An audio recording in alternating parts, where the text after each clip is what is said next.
দেশের দক্ষিণ পশ্চিম অঞ্চলের অন্যতম গুরুত্বপূর্ণ যোগাযোগ সড়ক যশোর-ঝিনাইদহ মহাসড়কটি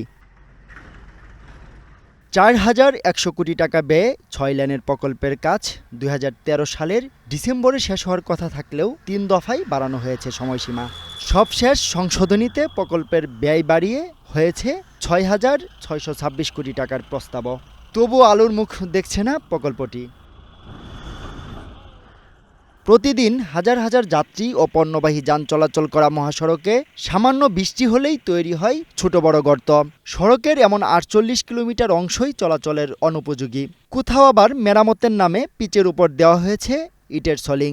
এতে আরও ঝুঁকিপূর্ণ হয়ে উঠেছে পথ চলা। নষ্ট হয় গাড়ির যন্ত্রাংশ। গাড়ি ঘোড়া বেশি নষ্ট হয়ে যাচ্ছে, মানে এত প্রেশার হচ্ছে যে গাড়ি খারাপ হচ্ছে পথে। তাতে একটু করলে করে দেন, না দিলে বাদ দেন। আমাদের রাস্তার কাজ হওয়া খুব দরকার। এই রাস্তায় যে অবস্থা, গাড়ি ঘোড়া রাস্তায় শুধু ভেঙে থাকছে।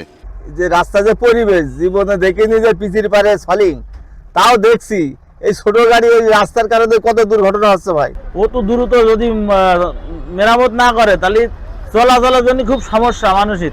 তবে ভূমি অধিগ্রহণ প্রক্রিয়া চলমান থাকার কথা জানিয়ে জমি বুঝে পেলেই স্বল্প সময়ের মধ্যেই কাজ শেষ হওয়ার কথা জানিয়েছেন কর্তৃপক্ষ।